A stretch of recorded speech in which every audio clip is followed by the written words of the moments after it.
tarde a todos e muito obrigada por participarem neste webinar e muito obrigada pela vossa presença. O meu nome é Teresa Patrício, eu sou advogada e estou aqui hoje na qualidade de vice-presidente da Câmara de Comércio Luso-Britânica. Eu gostaria de dar as boas-vindas e como vamos ter este tema do webinar é subordinado ao Acordo de Comércio e Cooperação entre a União Europeia e o Reino Unido, especialmente relativamente aos impactos fiscais nas empresas. A Câmara de Comércio Luso-Britânica vai iniciar hoje uma série de webinars relativos ao tema Brexit e por isso nós convidamos-vos a participarem nos futuros webinars, para além deste, e verem os outros temas que vão sendo também tratados e que vão estar devidamente anunciados no nosso site. Este tema de hoje é um tema muito recente na panorâmica jurídico-fiscal e que não só pela sua temática, como também pela sua novidade, abarca em si grandes desafios e suscita questões às quais se vão ensaiando respostas. A 31 de janeiro de 2020 foi concluído o acordo de saída ordenada do Reino Unido da União Europeia e este acordo de saída abrange os direitos dos cidadãos, o acerto financeiro, o período de transição, os protocolos sobre a Irlanda do Norte, Chipre e Gibraltar, a governação e outras questões relativas à separação. A entrada em vigor do acordo de saída assinala o termo do prazo previsto no artigo 50º do Tratado da União Europeia e o início de um período de transição que decorreu até 31 de dezembro de 2020. No âmbito das negociações iniciadas pelo acordo de saída, chegou-se ao acordo de comércio e cooperação entre a União Europeia e o Reino Unido, que se encontra a aguardar ratificação. O Acordo de Comércio e Cooperação oferece, de certo modo, uma segurança jurídica quando os tratados e o direito da União Europeia deixarem de ser aplicáveis ao Reino Unido. Contudo, e como é expectável, mesmo com a aplicação deste Acordo de Comércio e Cooperação, serão colocados novos obstáculos ao comércio de bens e serviços, à mobilidade de pessoas e aos fluxos de investimento entre a União Europeia e o Reino Unido. É devido a esta nova realidade que estamos aqui presentes, com o objetivo de trocar ideias e partilhar conhecimentos que nos permitam compreender quais os impactos fiscais e quais os novos obstáculos ao comércio de bens e serviços e aos fluxos de investimento entre a União Europeia e o Reino Unido. Para tal, contamos com a ajuda dos nossos ilustres oradores, que muito nos honram com a vossa presença e que muito agradecemos, e com eles vamos desbravar caminhos não antes feitos, mas que nos dias de hoje se impõem. Connosco temos hoje o Dr. José Maria Raventós, Country Manager Portugal da Sage, que é uma empresa multinacional inglesa e que com certeza no vosso ramo de negócio tem vindo a percorrer estes obstáculos e estes caminhos e devem estar muito bem preparados para esta nova realidade que estamos todos a enfrentar. Também vamos contar com a presença da doutora Daniela Lagoa, que é responsável de VAT da Mazars, e o Dr. Filipe Nogueira, Special Counsel Tax, também da Mazars. Os nossos convidados vão analisar o tema e ajudar-nos a compreender o que altera e quais as novas regras a aplicar. Por uma questão metódica, agradecemos a todos que coloquem as vossas questões no chat e vamos procurar responder dentro do tempo que temos para este webinar e caso não seja possível responder a todas as questões, agradeço que enviem um e-mail e depois os nossos ilustres oradores tentarão dar resposta às vossas questões, se não for possível, dentro do nosso webinar. Muito obrigada e dou a palavra ao Dr. José Maria Raventós. Muito obrigado, doutora Teresa Patrício. Obrigado pela vossa introdução. Boa tarde desde Barcelona. Como já disse a doutora Patrício, eu sou José Maria Raventós, sou o Country Manager da Sage Portugal. para todas as pessoas que eu represento. É um prazer e é uma enorme satisfação estar neste evento, que é importantíssimo para nós, e é relevante para nós participar, depois precisamente de mais ou menos um ano de estar em teletrabalho. Ainda estamos em teletrabalho, estou no escritório de Barcelona, mas com umas grandes saudades de estar em Portugal, seja em Lisboa, seja no Porto, mas estou com grandes saudades de voltar a Portugal, ainda que as circunstâncias, por desgraça, não me permitem lá estar. Mas pronto, vamos lá ver se depois da Páscoa somos capazes de ir avançando e poder lá estar com os nossos colegas e também com toda a comunidade de clientes e parceiros que temos lá em Portugal. Okay?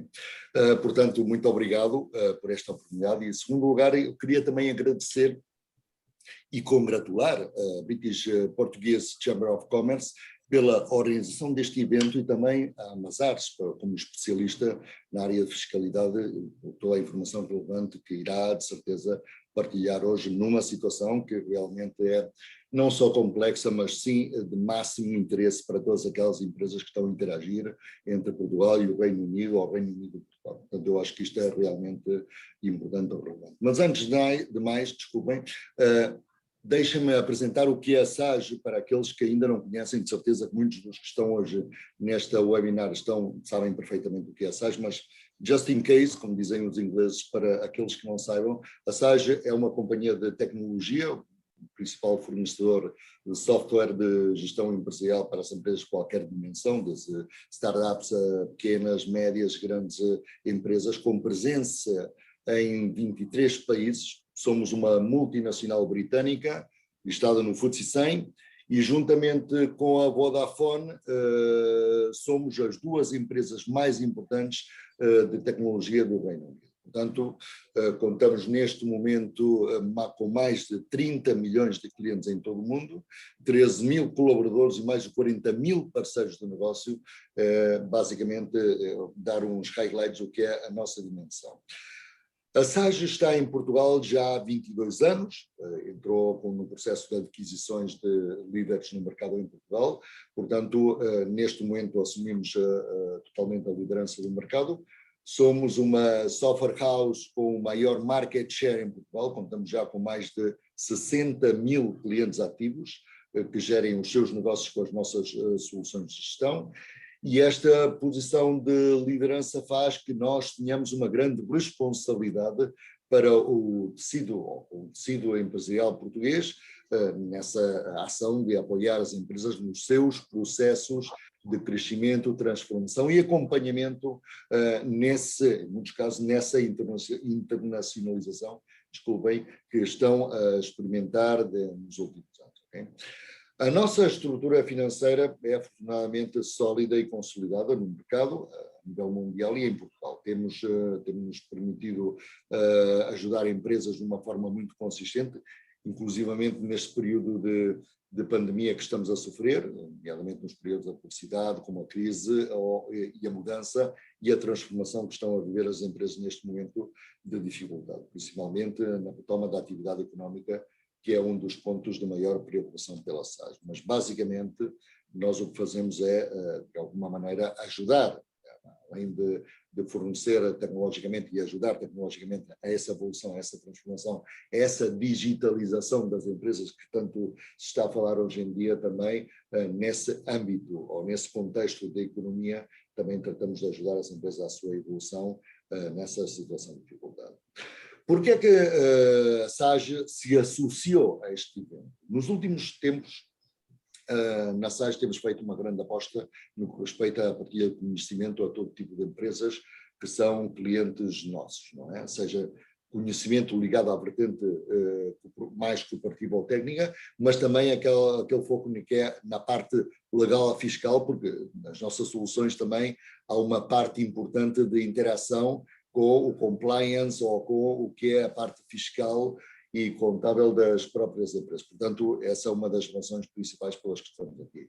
Neste momento, temos clientes na unidade de mid-market, de empresas de grande dimensão, alguns deles aqui presentes, que temos e que sabemos que temos de estar juntos e sentir o impacto deste novo acordo nos seus negócios e, por isso, queremos também, uma vez mais, dar-lhes a oportunidade de participar gratuitamente neste evento de excelência, onde podem encontrar algumas das respostas às suas principais questões e, deixem-me já agora dizer, preocupações que têm por parte dos melhores especialistas que vão estar hoje aqui. Eu, de certeza que o Brexit vai ter algumas questões de preocupação ou dificuldade nessa separação do contexto da comunidade europeia, mas também todas as crises, seja neste contexto ou outros, são oportunidades para aqueles que sabem aproveitá-las. Portanto, temos que estar dentro deste contexto, ver quais são as oportunidades e onde é que nós temos aí uma visão mais positiva deste contexto.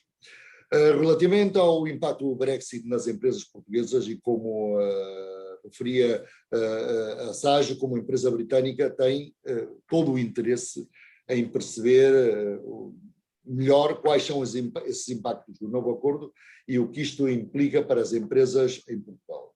Mas não quero alongar-me mais nestas questões e nestes detalhes, que serão certamente apresentados já de seguida pela Mazars, que são especialistas no âmbito legal e fiscal e também no contexto que já vai explicar e já explicou a British Chamber of Commerce do que está e o que vai acontecer. Não é? Portanto, muito obrigado a todos por a sua assistência e pela oportunidade que nos deram a nós de participar neste evento e encontro-me, obviamente, como não pode ser de outra maneira, à vossa disposição para qualquer questão relativa à SAGE que vocês possam ter. Muito obrigado a todos. Muito obrigada também, Dr. José Maria Raventós, e agora vamos dar a palavra aos técnicos da Mazars, aqui os doutora Daniela e doutor Filipe, por favor. Sim, obrigado, e antes de mais também gostaria de agradecer o convite da British Chamber of Commerce para este evento, é com todo o gosto também participamos e cumprimento também a SAGE. Portanto, de facto, como já foi dito, é um tema desafiante, há aqui realmente várias alterações. Vamos focar então nos aspectos fiscais, IVA e aduaneiros, e portanto preparamos uma breve apresentação elencando realmente alguns dos temas e procurando ser o mais práticos e pragmáticos possíveis, e no fim estaremos disponíveis também para responder a algumas questões que tenham. Portanto, passava a palavra à minha colega Daniela, que irá partilhar aqui a apresentação e depois iríamos percorrendo essa mesma apresentação e comentando os temas. Obrigada. Então, boa tarde a todos, cumprimentar todos os presentes e também, o meu nome é Daniela, sou manager da Mazar e também não deixar aqui de referir que houve só um pequeno lapso que sou manager, o Filipe Nogueira é de facto o responsável pela área do IVA da Mazar em Portugal. Portanto, já tendo tido aqui uma breve introdução, vou então passar a partilhar os nossos slides que preparamos para que possamos então iniciar. Penso que já estarão a ver. Ok. Pronto. De facto, a nossa apresentação centrar-se-á nas questões mais fiscais do Brexit, aqui os impactos de IVA e também de direitos aduaneiros, porque de facto o acordo celebrado, entretanto, de cooperação trouxe aqui alguma clarificação teórica, mas o que temos visto na prática é que há situações todos os dias em que de facto temos uma regra no acordo, mas depois ultrapassá-la na prática não tem sido assim tão fácil pela novidade e por todas as questões de facto práticas que se colocam. A nossa apresentação começa com um slide mais teórico, em que enunciaremos as principais consequências ao nível do IVA e direitos aduaneiros, mas depois tentámos fazer sempre algo mais prático a respeito do primeiro slide, terminando depois com 2 case studies de situações a que já fomos expostos e que poderão também ser as situações dos participantes que estão aqui hoje. Passando então aqui aos principais... Peço desculpa. Queria só tirar daqui este, não sei se consigo. Portanto, passando aqui aos principais impactos teóricos que resultam do Brexit e da saída do Reino Unido. Portanto, quem lida sempre ou muito maioritariamente com IVA perceberá que uma das principais consequências resulta na qualificação das transações. Portanto, anteriormente, uma empresa em Portugal que efetuasse uma venda de bens para o Reino Unido estaria a fazer uma transmissão intracomunitária, hoje em dia estará a fazer uma exportação. Da mesma forma que na aquisição estaria a fazer uma aquisição intracomunitária e hoje em dia fará uma importação. Esta qualificação não tem só impactos em termos da terminologia, existem desde logo aspectos fiscais que têm que ser acautelados, nomeadamente porque quando nos focamos na venda de bens para um país terceiro, como é agora o caso do Reino Unido, há uma isenção de IVA que poderá ser aplicável e há todo o interesse para o operador económico em que o seja, havendo, contudo, tratando-se agora de uma venda para um país terceiro, documentação a ter em conta para que se possa provar esta saída dos bens. E se anteriormente a prova era feita de uma determinada forma porque o Reino Unido faz parte da União Europeia, agora é necessário que uma intervenção das alfândegas e, portanto, teremos que, se a entidade portuguesa for o exportador, terá que ficar munida de um certificado de exportador, um certificado de saída para o exportador, enquanto que se o adquirente constar como exportador na operação, a entidade portuguesa continua a ter que ficar munida de uma certificação de saída para o fornecedor nacional. Caso contrário, a isenção de IVA poderá estar em causa. Também chamar a atenção aqui para um regime que poderá ser particularmente interessante para entidades que transacionam habitualmente com a União Europeia e pouco com o país terceiro, mas onde esteja normalmente o Reino Unido. De facto, o IVA da importação tendemos a pensar que é sempre pago na alfândega e de facto pode sê-lo, sendo depois recuperado via declaração periódica, mas há cerca de 3 anos atrás existe já um regime que implica que possamos, que mediante uma adesão e mediante o cumprimento de determinados requisitos que são de fácil acesso, o operador económico, quando faz uma importação, possa pagar o IVA na declaração periódica e não na alfândega. Isto é bastante benéfico porque evita uma saída de cash na altura em que o bem chega à alfândega, imposto esse que depois só pode ser recuperado por vezes alguns meses depois na declaração periódica. Com a adesão ao regime, efetua-se a liquidação na declaração periódica e a dedução simultaneamente. Depois também, só uma chamada de atenção para o fim de algumas medidas de simplificação que deixam de ser aplicáveis naturalmente ao Reino Unido, porque apenas estão disponíveis para entidades da União Europeia, a simplificação das operações triangulares, a simplificação de um regime existente para as vendas à consignação e também de alguns aspectos do one-stop shop. Iremos desenvolver estas simplificações mais à frente com casos concretos. Outro alerta, a necessidade... Daniel, vou só introduzir só aqui uma nota breve, claro. Portanto, se bem que depois se calhar também vamos desenvolvê-la, mas de facto os regimes one-stop shop e mini one-stop shop, mas o mini one-stop shop já está em vigor, o one-stop shop é um alargamento desse regime e que em linhas muito gerais permite de forma, permite o cumprimento das obrigações declarativas a partir de um único Estado-membro, portanto simplifica bastante essas obrigações declarativas, também chamadas de compliance, e que, como referiu a Daniela e bem, portanto, o Reino Unido estando fora, digamos, não tem este regime de forma automática, mas pode aderir a ele, obriga a pelo menos um registro na União Europeia, porque o regime é possível ser utilizado também por entidades de fora da União Europeia, obriga a que se registrem num país da União Europeia. Portanto, só para dar essa nota que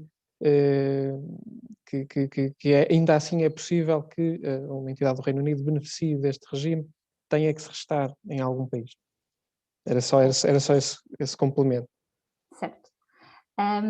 Então, outra consequência prática que existe é que as entidades do Reino Unido a operar em Portugal terão que ser obrigadas a nomear um representante fiscal, que têm a partir de 1 de janeiro 6 meses para o fazer, segundo um ofício que já foi partilhado pela autoridade tributária. Passa a haver requisitos adicionais para recuperação de IVA. Aqui estamos a falar principalmente de situações, um exemplo prático será uma empresa estabelecida em Portugal que envia funcionários, por exemplo, para participação numa conferência no Reino Unido. Portanto, enquanto anteriormente a recuperação de um eventual IVA incorrido no Reino Unido seria mais fácil por via da chamada 8ª diretiva, por exemplo, com despesas de alojamento, refeições, transporte, etc., passa a ter que recorrer-se à 13ª diretiva, que é aplicável para Estados terceiros para recuperação de IVA incorrido no Reino Unido, o que implica aqui requisitos adicionais como a necessidade outra vez de um representante fiscal e também a existência de reciprocidade, ou seja, o Reino Unido só irá devolver IVA se Portugal também devolver a sujeitos passivos do Reino Unido. Depois aqui também outra nota para a prestação e aquisição de serviços. Claramente não haverá tantos temas a acautelar como nas transações de bens, mas haverá certamente algumas alterações, por exemplo, ao nível do reporte nas declarações periódicas de IVA. Em sede de direitos aduaneiros, temos aqui um dos principais temas esclarecidos pelo acordo. De facto, houve aqui uma isenção para mercadorias originárias do Reino Unido, aqui no caso em que estamos a importar. Se estivermos a exportar, acontecerá o mesmo no Reino Unido, uma isenção de direitos aduaneiros, mas de facto tem sido muito badalada esta medida, e nós mais à frente clarificaremos também que não, poderá não ser assim tão fácil, é necessário uma prova da origem do bem, portanto é algo que deverá ser acautelado sob pena de serem cobrados direitos aduaneiros sem necessidade por vezes. Por último, em termos de notas teóricas, reforçar aqui a exceção que existe para a Irlanda do Norte neste acordo, que embora fazendo parte do Reino Unido, continua a ser tratada como continua a fazer parte da UE quanto a operações relativas a bens, portanto aplica-se a diretiva IVA e todos os acordos, mas é considerada país terceiro no que respeita a serviços, o que estará relacionado também com a posição geográfica, que talvez não fizesse sentido colocar barreiras alfandegárias às transações com a Irlanda. Não sei se queres acrescentar alguma coisa, Filipe. Só assim uma nota geral, portanto isto, quer dizer, em linhas gerais, o que podemos retirar daqui, diria eu, e isto sem prejuízo de vermos agora mais à frente alguns cenários que temos aqui para apresentar, mas portanto, dizia eu, obviamente que continua a ser possível transacionar com o Reino Unido, há todas as condições para isso. Agora, há realmente algumas, como é que é dizer, há alguns aspectos que é necessário acautelar e que dificultam, de certa forma, um bocadinho as transações, mas também há aqui, eu diria, uma fase de adaptação e depois é expectável que se torne mais, digamos, mais fácil e que sejam ultrapassadas algumas das dificuldades. Mas em linhas gerais há aqui, então, talvez dois aspectos e que vamos depois ver mais à frente, quer dizer, por um lado, necessidades, obrigações fiscais de registro, por exemplo, fiscal, de IVA em particular, que podem ser necessários e que antes não eram necessários, porque antes, estando o Reino Unido dentro da União Europeia, há um conjunto de medidas de simplificação que não obrigavam a registro, por exemplo, em operações triangulares e outras, os consignment stock arrangements, uma medida de simplificação que foi introduzida na União Europeia recentemente e que permite evitar os tais registros, o mini one-stop shop, já foi falado, isto são tudo medidas de simplificação que se aplicam a entidades da União Europeia. Estando o Reino Unido fora, há que ter isso em consideração e há que ter a noção, portanto, no fundo convém avaliar obrigações que sejam necessárias cumprir, nomeadamente registro fiscal. Isto é um aspecto, mas lá está, também devo dizer sobre esse ponto, não é, essa expressão não é nada que digamos, que ponha em causa a possibilidade de se fazer as transações. É uma questão de acautelar essas obrigações e tratá-las. Portanto, obrigações de registro. O segundo aspecto, a questão dos direitos aduaneiros, que de facto eu acho que esta questão, como é que dizer, aqui para mim, eu acho que tem que haver alguma evolução ainda nas regras, porque tal como está, parece simples, mas não é nada simples e pode criar reais problemas nas transações, porque estão em causa direitos que depois não são recuperáveis. Portanto, ao contrário do IVA, que é normalmente dedutível, portanto o IVA é pago, mas é deduzido e portanto depois não há, no fundo, aqui um custo para a empresa. Pode haver obrigações declarativas, como dizia, e haver necessidade de pagar o IVA, mas depois ele ser reduzido, ou até aderindo ao regime que a Daniela falou e que mais à frente vamos falar um bocadinho mais, o regime de pagamento de IVA na importação, e depois do lado do Reino Unido há algo semelhante, ou seja, permite, no fundo, importar e não ter na prática que pagar o IVA, tem é que se declarar o IVA, como se fosse uma aquisição intercomunitária, na prática, portanto isso não cria, lá está, um verdadeiro problema. Agora, os direitos é diferente, os direitos aduaneiros, sendo devidos, acabam por ser um custo para a empresa, um custo acrescido. E isso há realmente situações que, apesar desta isenção que está prevista, na prática isto depois há muitas questões, porque, desde logo, porque, é necessário demonstrar a origem das mercadorias, e a origem é uma coisa complicada, ou em muitos casos complicada ou complexa. Um produto pode ser composto por vários materiais, ter componentes que vêm de vários países, etc., e entre outras situações. Portanto, resumindo e concluindo, há aqui, portanto, obviamente que o Reino Unido continuará a ser, sem dúvida, não tenho dúvidas, um parceiro importante de Portugal, e que continuará a seguir transações, sem dúvida, com um peso muito relevante para todos, para a nossa economia. Agora, há que ter em consideração estes aspectos fiscais e aduaneiros que têm que ser acautelados. Portanto, resumindo, acho que é isso, e agora veremos aqui alguns casos mais concretos. Okay. O primeiro caso que temos aqui é o das operações triangulares. Portanto, até 1 de janeiro até 31 de janeiro de 2020, antes de 1 de janeiro de 2021, uma transação cujos bens fossem enviados diretamente de França para Portugal, mas em que o adquirente é uma entidade do Reino Unido, que depois vai faturar então à entidade portuguesa, poderia beneficiar de uma simplificação, e a simplificação traduz-se no facto de que esta transação seria apenas tributável em Portugal, no chamado Estado-membro 3. Isto resulta de uma simplificação prevista no regime das transações intracomunitárias de bens, que deixa desde logo a saída do Reino Unido ser aplicável ao Reino Unido, e, portanto, uma transação como a que temos aqui a partir de 1 de janeiro de 2021 não poderá ocorrer da forma que ocorreria, uma vez que não é possível aplicar essa medida de simplificação.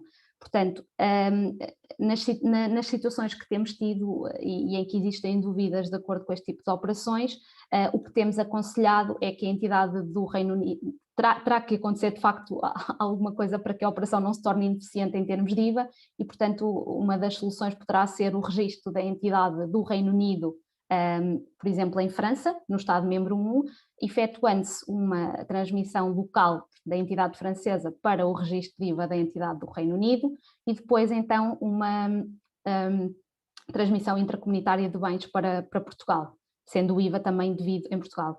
Em alternativa, poderá a entidade do Reino Unido registar-se em Portugal, efetuando depois uma aquisição intracomunitária de bens à França e fazendo uma venda local à entidade portuguesa. Portanto, aqui mais uma vez não há a simplificação de evitar um registro de IVA e, portanto, mais um custo, no fundo, para as entidades do Reino Unido que pretendam participar deste tipo de transações. Outra solução que poderá acontecer, e que já tivemos também um caso, é que se há um grupo de empresas e uma das empresas é do Reino Unido, mas há a opção de que essa empresa do Reino Unido deixe de estar na cadeia, poderá facilitar também aqui as coisas, se essa empresa sair do cenário, substituindo-se por outra entidade do grupo que pertence à União Europeia. Não sei se pretendes... Acho que estás em Sim, início. sim, Okay. sim. Não, portanto, ou seja, lá está, é uma das situações, uma das tais chamadas medidas de simplificação que existem nas regras comunitárias e que se aplicam às transações entre Estados-membros. Portanto, ou seja, quando temos 3 Estados-membros envolvidos e as mercadorias são diretamente expedidas de um Estado-membro para o terceiro Estado-membro, digamos assim, terceiro na cadeia, a entidade estabelecida no Estado-membro 2, no fundo aqui faz o triângulo, não necessita de se registar. Portanto, em virtude da aplicação das tais chamadas medidas de simplificação, portanto, portanto a operação é tratada de forma simples, digamos. Já no caso em que o Reino Unido, sendo o Reino Unido, portanto, estando o Reino Unido fora da União Europeia, deixam de se aplicar estas medidas de simplificação. Na prática, o que acontece é que há aqui a tal necessidade ou obrigação de registro num dos Estados-membros para acautelar a neutralidade do IVA e também as obrigações declarativas que realmente existem e que decorrem das regras comunitárias. Portanto, lá está, não é eu diria, um problema sério, há apenas que acautelar estas situações sob pena de haver penalidades por incumprimento lá está, de obrigações e, inclusive, a perda a impossibilidade do Reino Unido, da empresa do Reino Unido, neste caso, por exemplo, recuperar o IVA que ia suportar de França. França, só aqui de forma muito simples, portanto, França, neste caso, a entidade francesa, ao faturar uma entidade do Reino Unido e expedindo os bens para outro país comunitário, teria que aplicar IVA francês. Ou seja, portanto teria que, já não havendo a triangulação, a lógica da triangulação, onde não havia aqui IVA, assim tem que haver IVA francês, IVA esse que a empresa do Reino Unido, inclusive, teria dificuldades em recuperar, a partir daí teria um bloqueio, porque na prática o que tem que acontecer é isto, já foi dito, teria que se registar em alguns dos Estados-membros. Portanto, resumindo e concluindo, é cautelar estas obrigações para que tudo seja neutral e não haja aqui um verdadeiro ónus fiscal, que isso sim seria mais gravoso. Na mesma lógica, mas neste caso para a questão das vendas à consignação, que acaba por ser uma transação bastante comum, até 1 de janeiro de 2021, uma empresa no Reino Unido que dispusesse de um estoque de mercadorias em Portugal, para mais facilmente abastecer os seus clientes no país, poderia agora, portanto, não teria que se registar,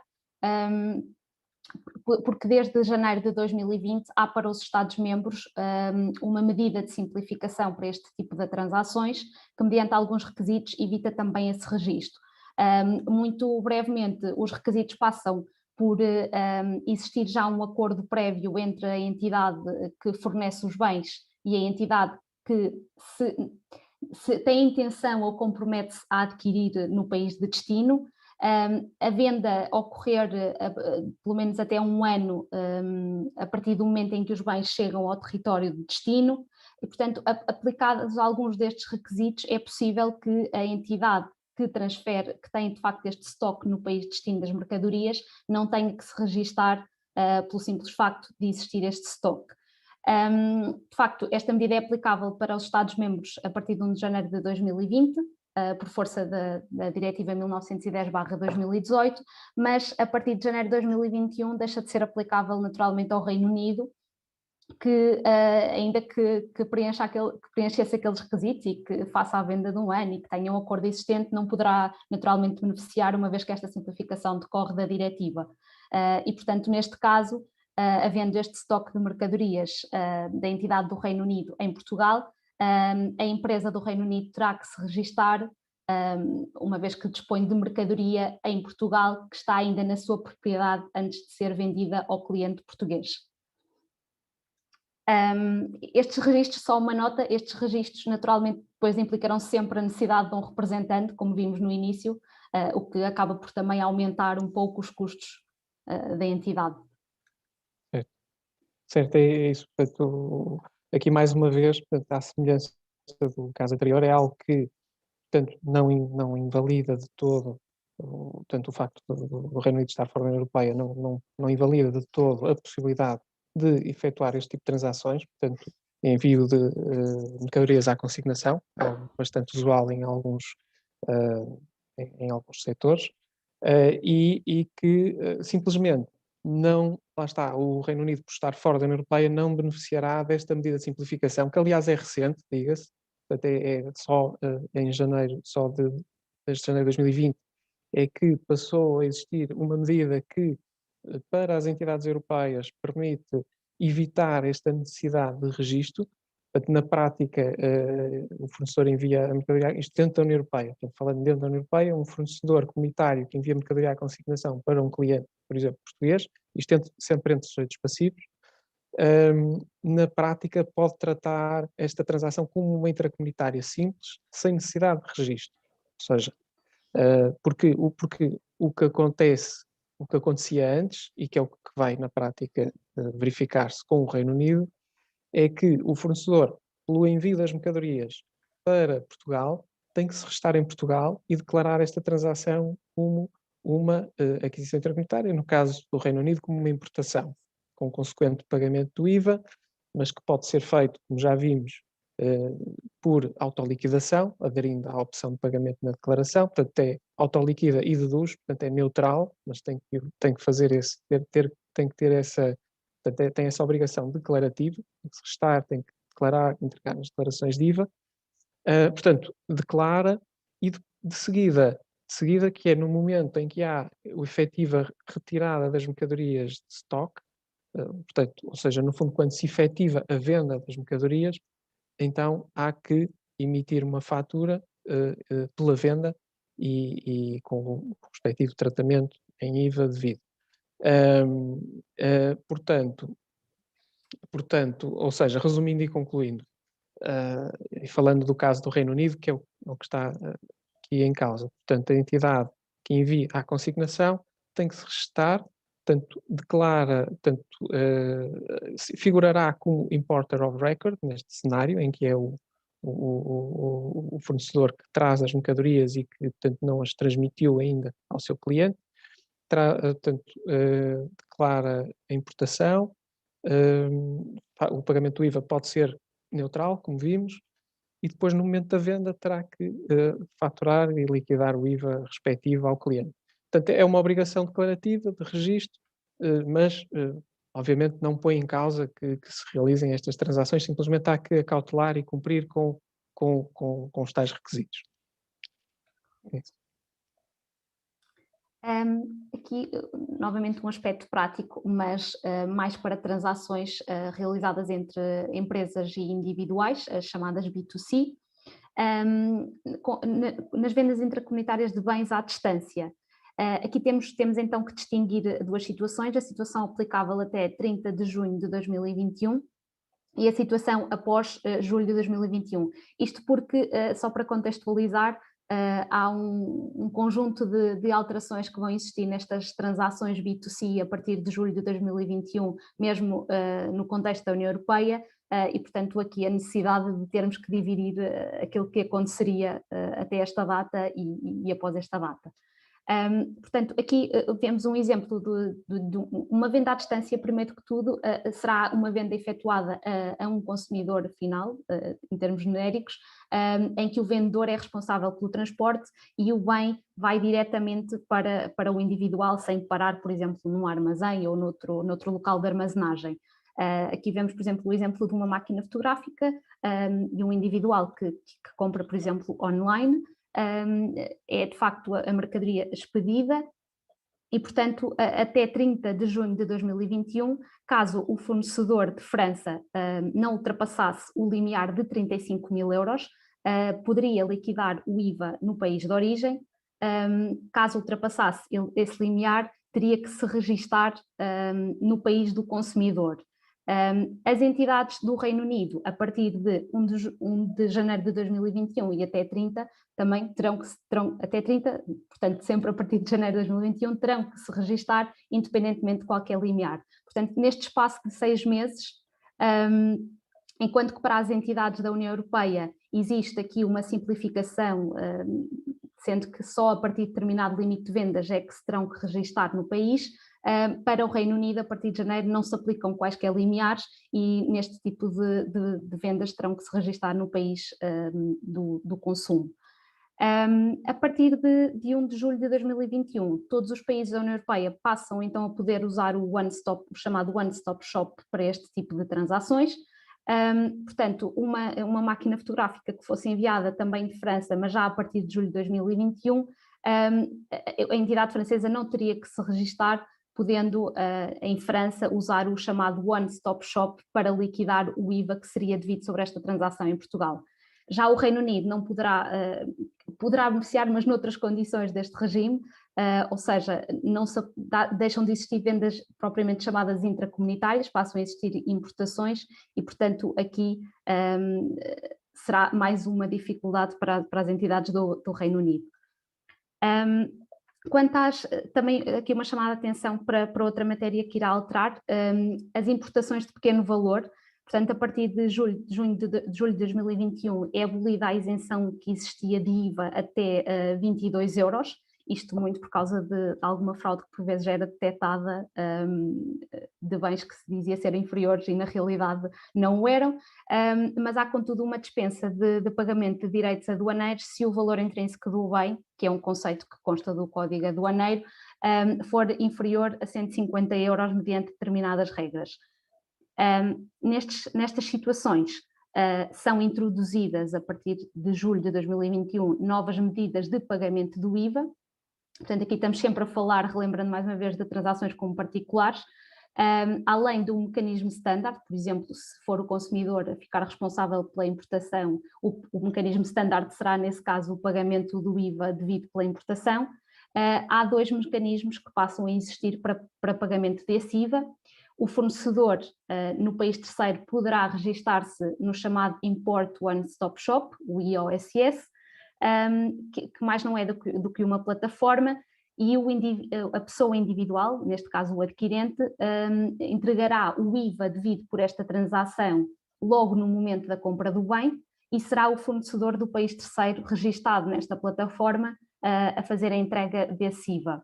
Neste caso concreto, e já tendo sido o IVA pago no momento da aquisição, a importação depois ficará isenta de IVA. Em alternativa, e se não for utilizado o IOSS, há também um regime especial de pagamento do IVA que consiste na intervenção aqui de um despachante, por exemplo, e o IVA será pago a esse mesmo despachante que depois entregará uma declaração no mês seguinte àquele em que acontecerem as operações para pagamento e entrega deste IVA. Colocámos também aqui o exemplar da declaração, uma vez que foi publicada muito recentemente, creio que a semana passada, e portanto será mais uma obrigação declarativa neste caso para o declarante, que poderá ser, naturalmente será ou de forma comum um despachante. As plataformas eletrónicas terão aqui também regras um bocadinho distintas. Se neste tipo de transações B2C houver a venda for feita online, mas através de uma plataforma facilitadora desta venda, que não era proprietária do bem que estaria a vender, há ainda assim uma responsabilização desta plataforma. Ela é considerada um chamado deemed supplier, mais não sendo do que tornando-se adquirente dos bens que publicita, efetuando depois uma venda ao consumidor final. Depois, nas prestações, temos também aqui ao nível já dos serviços, as entidades do Reino Unido dar nota só de que poderão usar o One Stop Shop aplicável às entidades da União Europeia, mas terão sempre que se inscrever, como o Filipe há pouco referia, num Estado-membro à escolha, onde declaram o IVA. Aqui. Portanto, aqui, portanto, há que ter em consideração estas regras que entram em paralelo, que têm a ver com regimes de IVA de importação e, portanto, medidas ao mesmo tempo de simplificação, mas também que visam, de facto, um maior controle destas situações. Portanto, a questão da abolição da isenção das importações de pequeno valor, que existiam e, portanto, abrangiam mercadorias de valor aduaneiro até 22 euros e que, no fundo, estavam a ser ali, como é que é dizer, uma porta para algumas situações de fraude, portanto, mercadorias que vinham de fora da União Europeia, que eram declaradas como tendo um valor muito baixo para não pagar direitos e depois na prática, quando na prática depois o valor de venda era superior, mas isso não era controlado. Agora há um muito maior controle com a responsabilização também das plataformas que fazem a ponte, entre aspas, entre os fornecedores e os clientes finais, com maior cruzamento de informação, com estes regimes de número de IVA de importação. Bom, há aqui um conjunto de regras, isto também para as empresas europeias, mas no fundo a questão aqui, digamos, é que o Reino Unido, estando fora, passa a fazer, portanto, os bens que venham provenientes do Reino Unido passam a ser importações, logo passam a estar abrangidos por estas regras e, mais uma vez, há que acautelar, há que garantir o cumprimento destes requisitos. O fornecedor do Reino Unido terá realmente, então, neste tipo de situações, que obter o tal Import One Stop Shop, o IOSS, registar-se para efeitos deste regime e depois cumprir com as obrigações declarativas e de entrega do IVA. Portanto, é algo, mais uma vez, que, lá está, não põe em causa as transações, permite que elas se realizem na mesma, simplesmente, estando fora da União Europeia, tem realmente aqui mais algumas regras e alguns procedimentos e requisitos adicionais a cumprir. Para além de, só para concluir, que obviamente, isso já se sabe, as mercadorias passando, a partir do momento em que passam na alfândega, têm que passar na alfândega, de facto virem de fora, isso só por si, como é óbvio, causa alguns constrangimentos, quer dizer, inevitáveis, quer dizer, uma mercadoria que não passa na alfândega é direto. Passando na alfândega tem o consequente portanto, tratamento de alfandegário, controlo, portanto, obrigações declarativas, etc., existem e, portanto, isso é algo que tem que ser tido em conta. Passando agora um bocadinho à questão dos direitos aduaneiros, como já foi referido, existe então uma isenção de direitos aduaneiros para produtos em que seja possível provar a origem do Reino Unido ou da União Europeia, consoante estejamos perante uma importação ou uma exportação. Consideram-se produtos originários os produtos inteiramente obtidos, neste caso pensando numa importação de um bem do Reino Unido, produtos inteiramente obtidos no Reino Unido, como seja, por exemplo, a extração de recursos naturais de um país, produtos produzidos no Reino Unido exclusivamente a partir de matérias originárias, ou seja, foi um produto que já foi transformado de acordo com várias matérias-primas originárias do Reino Unido, também será originário desse país, e produtos produzidos no Reino Unido que incorporem matérias não originárias. E aqui, tudo bem, as matérias-primas não foram originárias do Reino Unido, mas constitui-se um produto que, pela sua constituição, ficou originário do Reino Unido. Isto é relevante e, de facto, é um dos artigos do acordo, porque se esta origem não for comprovada, não é aplicável a isenção de direitos aduaneiros. E como é que se estabeleceu a comprovação desta origem? Diz o acordo que será através de um atestado de origem ou um conhecimento do importador. O atestado de origem será um documento emitido pelo exportador, enquanto que o conhecimento do importador, e isto acaba por ser um pouco inovador, será apenas, e sem intervenção da alfândega, um conjunto de informações que o importador reuniu e que terão alguma fundamentação e através do qual o mesmo irá indicar que o produto tem origem. Parece um pouco... Parece que existe aqui uma simplificação, mas de facto há uma responsabilização do importador por esta informação que transmite e ela poderá sempre ser objeto de verificação, portanto deverá sempre ser algo fundamentado. No caso de uma exportação de uma entidade portuguesa para o Reino Unido, é relevante referir que para o atestado de origem, se tiver sido esse o meio acordado de prova da origem, o exportador em Portugal, se for emitir esse certificado, terá que ter um número EORI e estar registado enquanto exportador, registado no sistema REX. Aqui exemplificamos apenas uma situação mais prática de um bem que seja de facto importado do Reino Unido, apenas para dar algumas recomendações que poderão ser importantes numa contratação deste género. Será sempre importante que haja algum tipo de acordo com o fornecedor quanto à forma como se irá aprovar esta origem. uma vez que caso a empresa portuguesa seja a responsável pela importação, também o que vai depender sempre do Incoterm acordado, essa empresa portuguesa será sempre a responsável por provar a origem do produto, portanto será sempre recomendável que nestas negociações de aquisições se tenha em consideração a forma como o fornecedor pretende provar a origem, se essa for a responsabilidade dele. Será sempre recomendável a intervenção de um despachante, porque naturalmente serão quem estará melhor posicionado para lidar com todos estes temas. Aqui só uma nota para caso o produto que é importado do Reino Unido fosse depois expedido não para a União Europeia, mas fora, e caso não seja possível provar a origem, há sempre a possibilidade de importar, efetuar aqui a aquisição e declarar a mercadoria num regime suspensivo para que não sejam devidos direitos sobre esta transação, caso não seja possível provar a origem. Ok, passando, não sei se... Sim, só, não, é só uma nota breve, portanto aqui, sim.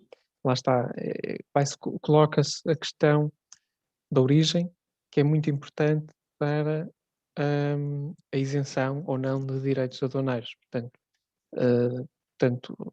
dito de outra forma, só há isenção de direitos aduaneiros se for possível demonstrar a origem, que é algo, como vimos, portanto, a origem do Reino Unido, falando de uma importação em Portugal, terá que haver, portanto, de bens provenientes do Reino Unido, terá que ficar demonstrada a origem no Reino Unido. E a origem no Reino Unido não é apenas de onde é que as mercadorias vêm, é de facto se são originárias ou não do Reino Unido, e isso envolve muitas vezes olhar a processos de fabrico, a proporção, ao peso que cada componente tem e a origem dos componentes. Portanto, é algo realmente complexo e que pode, de facto, em vários casos, onde a mercadoria, apesar de estar a ser expedida do Reino Unido, na prática não tem origem, não tem aí origem e origina depois, portanto, obriga o pagamento de direitos aduaneiros na importação. Dito isso, há depois que, portanto, caso haja lugar a direitos, e sendo os direitos, como sabemos, portanto, um custo, bottom line, portanto, afeta diretamente a margem das empresas, portanto, o custo das suas compras, no fim do dia, a sua margem, há que avaliar eventuais soluções. Portanto, pode haver, apesar disso, soluções que possam tornar mais eficiente a cadeia de produção ou comercialização, como sejam regimes aduaneiros suspensivos ou outras soluções que possam fazer sentido e que sejam possíveis. Portanto, resumindo e concluindo, é esta a nota portanto, aliás, estou a ver aqui uma nota que colocaram e bem, portanto, a questão da origem é uma coisa e procedência é outra, exatamente, ou seja, tem a ver também com aquele exemplo que eu estava a dar, os bens são enviados do Reino Unido, mas não quer dizer que tenham origem no Reino Unido, a origem é de facto algo distinto. Ok, portanto acho que é este o tema. Nós passamos então, já sei que estamos um bocadinho em cima da hora, mas temos só aqui 2 case studies que também gostaríamos de partilhar sobre situações com as quais já lidámos. O primeiro deles é relativamente a uma situação B2B, ou seja, uma transação entre empresas, de uma empresa portuguesa cliente que fornece produtos de lar para uma grande cadeia de supermercados no Reino Unido. Deparou-se de facto com a situação do fim do período de transição e, portanto, colocavam-se aqui duas questões. Estes produtos passam a ser uma exportação em vez de uma transmissão intracomunitária e há, portanto, no Reino Unido formalidades aduaneiras a cumprir, as quais o cliente, do nosso cliente, não estaria interessado em ficar responsável por. Nesse sentido, se a cadeia de supermercados pudesse ser, se a cadeia de supermercados constasse nesta transação como importadora na presente operação, o cliente então do Reino Unido seria responsável pelo pagamento do IVA e dos direitos que fossem devidos, se fossem devidos. Nesta situação, o cliente não estava disponível para tal e, portanto, teria que ser a empresa portuguesa o importador e neste caso, o que poderia registar-se no Reino Unido ou então decidir constituir uma empresa, uma sucursal ou mesmo uma entidade no Reino Unido. Aqui o nosso cliente optou de facto também por uma questão de expansão internacional, criar já uma empresa no Reino Unido, mas enfrentou desde logo alguns desafios, como a necessidade de expedir rapidamente mercadorias e de facto há aqui alguma morosidade, também naturalmente poderá estar associada ao número de empresas que estarão a tentar resolver a sua situação, mas na morosidade na obtenção do número de IVA no Reino Unido e a necessidade de expedir essas mercadorias rapidamente. Aqui a solução que se encontrou foi a obtenção para a empresa portuguesa de um número EORI temporário para poder fazer esta expedição das mercadorias, efetuando-se desde logo, enquanto não passavam estas 4 a 6 semanas de obtenção do número de IVA, de uma fatura emitida sem o valor do IVA, e depois quando obtivesse o número de IVA no Reino Unido, o que iria acontecer é que iria sair uma fatura aí sim com o valor do IVA, que depois, já estando associado ao número de IVA do Reino Unido, poderia ser recuperável. Mas aqui só para dar nota de alguns desafios que se enfrentam mesmo quando existe uma solução teórica que aparentemente funciona. Um último caso aqui, neste caso um B2C, portanto transações com particulares. Num caso, aqui estamos a falar de uma situação de 1 de janeiro a 1 de julho de 2021 e, portanto, prévia às medidas que irão entrar em vigor do chamado e-commerce que falámos há pouco, a partir desta data. Portanto, uma importação aqui por parte da empresa do Reino Unido de bens provenientes da China, onde haveria lugar ao pagamento de IVA e direitos. Se fosse, de facto, esta importação efetuada por via do Reino Unido, haveria o pagamento de IVA e direitos no Reino Unido, sendo depois necessário expedir os bens para os consumidores finais em França. Nesta transação entre o Reino Unido e França, se a empresa do UK constasse como importador, haveria lugar ao pagamento de IVA e eventualmente de direitos, a não ser que o valor depois fosse inferior a 150 euros do bem, em França, e depois haveria sim uma liquidação local. Portanto, aqui o Reino Unido teria que efetuar o seu registro e liquidar o IVA local. Quando o cliente individual é o importador, então aqui ele ficará responsável pelo pagamento do IVA e direitos, e nesta situação foi aquilo que efetivamente aconteceu. Por uma questão de simplificação, acordou-se que o cliente individual é que seria o responsável pela importação. Outra opção seria efetuar esta importação da China a partir de um armazém em Portugal, da empresa do Reino Unido. Neste caso, existiria o pagamento de IVA e direitos em Portugal e depois a expedição, já estamos aqui numa transação entre a União Europeia e, portanto, a expedição via Portugal para os consumidores finais em França far-se-ia através de IVA português devido na venda aqui em Portugal, caso as vendas à distância desta entidade não ultrapassassem 35 mil euros para a França. Caso contrário, então, obrigação de registro desta entidade em França para se poder liquidar o IVA francês.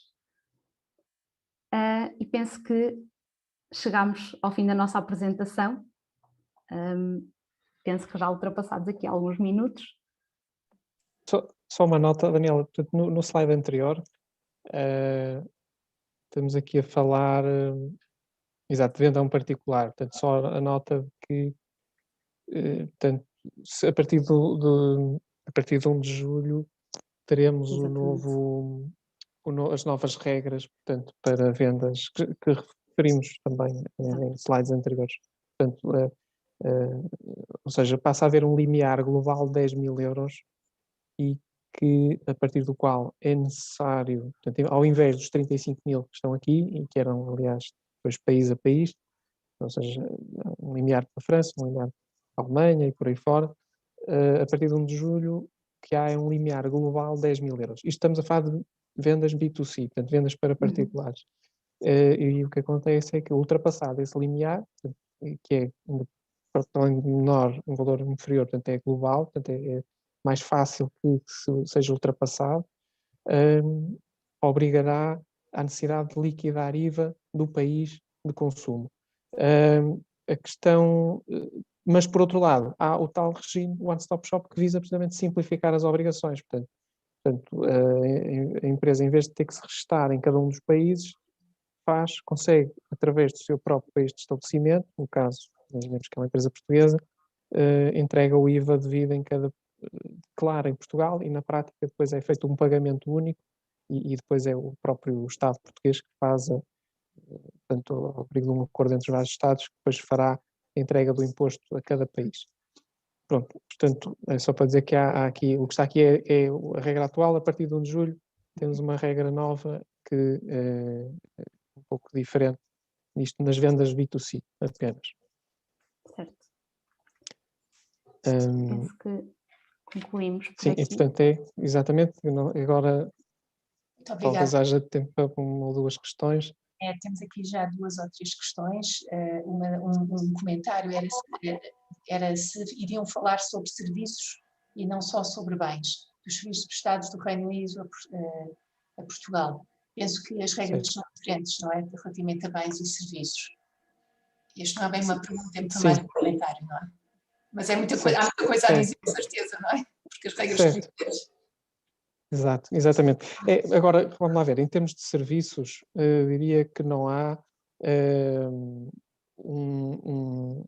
portanto, não há assim tantas alterações na medida em que se aplicam, portanto, as regras de localização que existem, ou seja, portanto, imaginemos uma empresa que presta serviços portanto, uma empresa portuguesa presta serviços de consultoria, pronto, falando aqui da nossa atividade, mas podem ser outros, portanto,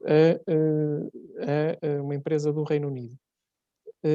O serviço não é sujeito a IVA em Portugal e será tributado pela empresa, falando de um adquirente, portanto, um adquirente sujeito passivo. Será tributado no Reino Unido na medida em que o adquirente seja, portanto, sujeito passivo e, portanto, fará autoliquidação e dedução, tal como acontece hoje. Portanto, aí não muda. O chamado reverse charge. Exatamente. Agora, em situações B2C, aí já vamos ter, se calhar, que ter mais alguma cautela, desde logo, porque precisamente por aquilo que falamos antes, que é o facto do Reino Unido, estando fora, não estar abrangido pelo chamado mecanismo do one-stop shop. Ou seja, num serviço B2C, há a partir de uma obrigação de liquidação do IVA local. Ou seja, portanto, uma empresa portuguesa que preste serviços a um particular noutro Estado-membro terá que liquidar IVA local. Ou seja, terá que entregar IVA, vamos supor que é um particular em Espanha, teria que liquidar IVA em Espanha. Isto depois há muitas exceções, eu também não queria entrar aqui em muitos detalhes, porque senão torna-se demasiado complexo, mas por exemplo, só para dar uma nota, se forem serviços de telecomunicações, já há uma regra específica que admite que até 10 mil euros não tem que se restar. Bom, mas dito isso, o que acontece é que, sendo, portanto, uma empresa do Reino Unido, já não tem, por exemplo, esta simplificação dos 10 mil euros, o one-stop shop já não se aplica, ou aplicar-se-á só no sentido contrário e mesmo assim obriga a empresa do Reino Unido, enquanto fornecedora, a restar-se. Portanto, resumindo e concluindo, dito de uma forma simples, porque senão teremos que entrar aqui em muito detalhe, eu diria que é, no que for B2B, não há grandes diferenças, no B2C há mais questões e mais dificuldades. Sendo que no B2B, só para concluir também, para não ficar, não induzir em erro, há situações onde tem que haver IVA local, mas que já acontece no caso, por exemplo, um serviço de construção tem IVA no local onde está o imóvel, independentemente do adquirente. Portanto, se uma empresa portuguesa fatura um serviço que é visto como um serviço de construção relacionado com o imóvel que está em Portugal e fatura uma empresa espanhola, tem que liquidar IVA português. O que acontece E a mesma coisa se faturar a uma empresa do Reino Unido, tem IVA português. Depois o que há é a empresa do Reino Unido tem que utilizar um mecanismo de reembolso próprio para as entidades que estão fora da União Europeia, que é o chamado reembolso ao abrigo da 13ª diretiva. Portanto, ou seja, em situações onde uma empresa do Reino Unido tenha que suportar IVA, no caso, falando de Portugal, português, terá que utilizar um mecanismo de reembolso especificamente previsto para entidades de fora da União Europeia. Portanto, em linhas gerais, eu acho que é isto. Depois, claro, há casos concretos que podem suscitar dúvidas, pode ser necessário avaliar melhor. Mas, digamos, não há assim tantas mudanças, eu diria, do que nos serviços, enquanto que nos bens há. Desde logo passam a ter que passar uma alfândega, passa a haver a questão dos direitos, obrigações de registro, muitas vezes. Portanto, nos bens é onde eu diria há mais impacto. Agora, pode haver há algumas questões a acautelar nos serviços. Perfeito, obrigada.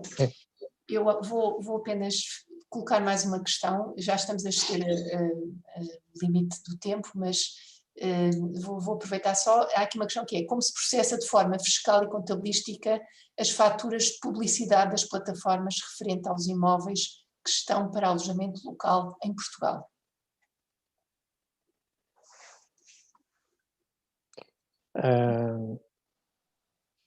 Faturas de publicidade das plataformas, ou seja, estamos a falar do Airbnb, do Booking, imagino que seja o caso. Parece-me que é isso. Sim, já está aqui, sim. Ok. Portanto, de imóveis que estão para alojamento local em Portugal. Portanto, essas faturas, lá está, temos que... portanto, aplica-se o que eu dizia, portanto, acaba por ser uma regra semelhante ou idêntica à que temos hoje. Não é? Ou seja, temos uma fatura de uma entidade, portanto, esta entidade poderá, lá está, estar estabelecida no Reino Unido, admito que a pergunta tenha também a ver com isso, portanto, estará estabelecida no Reino Unido e faturará uma entidade em Portugal que é a proprietária do estabelecimento ou do alojamento, não é? Do imóvel, do respectivo do alojamento, onde é prestado o serviço de alojamento. Portanto, é um serviço B2B, portanto, fornecedor e adquirente são sujeitos passivos. Aplica-se a regra de localização geral, neste caso, em que o adquirente, sendo sujeito passivo, trata o IVA, portanto, é um serviço tributado cá em Portugal, em que, e portanto, tem que autoliquidar e reduzir o IVA tal como fazia antes, independentemente, portanto, independentemente de agora o Reino Unido estar dentro ou fora da União Europeia, esta regra mantém-se, portanto, lá está, não há, como eu dizia, nos serviços acaba por não haver assim tantas diferenças, portanto, e neste caso concreto eu diria mantém-se tudo na mesma. Há uma autoliquidação e dedução do IVA em Portugal pelo adquirente dos serviços de publicidade, ainda que faturados numa empresa do Reino Unido. Perfeito. Depois há aqui uma questão também que surge, que é sobre a prova de origem dos produtos. Eu acho que isto vai ser escrito muita coisa e vai ser, em termos práticos, penso que vai ser a grande complicação. Eu vejo até em termos negociais, depois o importador e o exportador, eles têm de comunicar determinadas informações para quem assume a responsabilidade de ser o importador, quase tem de se fazer uma due diligence ao produto, e até que ponto é que também, isso não há aqui uma perda do próprio sigilo do produto, não é? E da forma como o mesmo, no fundo, estão a entregar o ouro ao bandido, se me permitem esta expressão, de certo modo. Portanto, eu acho que em termos práticos, também eu fico com essa dúvida, e é uma das dúvidas que nos surge aqui. Depois, penso que há aqui um senhor que é despachante oficial, Ricardo Oliveira, que diz que responde que é mediante a análise concreta do produto, a sua específica regra de origem. Portanto, presumimos que isto há regras específicas para cada tipo de produto, ou há parâmetros para calcular esta origem dos produtos? Sim, há regras de facto para determinar. Daniel, não sei se queres comentar. Sim, o acordo prevê de facto 2 anexos. Eu creio que um será para produtos genéricos e o 2 tem alguns produtos específicos. Aqui eu acho que um bom conselho será sempre neste tipo de transações, já até na parte da negociação, será sempre recomendável perceber, no caso de estarmos a falar de uma empresa portuguesa que irá adquirir um produto do Reino Unido, será sempre benéfico tentar que a prova seja um atestado do próprio exportador, porque ele saberá melhor e terá melhor conhecimento sobre a origem desse produto, mas depois é sempre necessário ponderar que se a responsabilidade da importação for da empresa portuguesa, há sempre aqui uma responsabilidade interligada, portanto é mesmo uma matéria que deve ser ponderada, vista de acordo com o produto específico que está em causa, e ter em conta também quem é que será benéfico ser responsável, não só por provar a origem, porque pode ser o exportador via atestado de origem ou o importador pelo conhecimento do importador, na alfândega, e portanto será sempre benéfico se conseguir deixar essa prova do lado do exportador, tanto melhor. Não deixando assim o importador de tentar perceber ele próprio e ter informação de suporte de que possa estar munido para referir que de facto tinha condições para perceber que a origem era do Reino Unido. Penso que já excedemos o nosso tempo.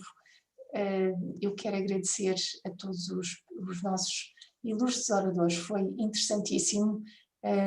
Há imensas questões que se colocam e a maneira prática como fizeram a apresentação facilitou a complexidade da matéria. Da nossa parte, gostaríamos de vos convidar para participar em futuros webinars da Câmara de Comércio. Dr. José Raventós da Sage, muito obrigada pela sua presença e por nos ter honrado com a sua apresentação. Dr. Filipe Nogueira e doutora Daniela, também muito gosto. Muito obrigada pela clareza da vossa explicação. E a todos os participantes, muito obrigada e até breve. Muito obrigada.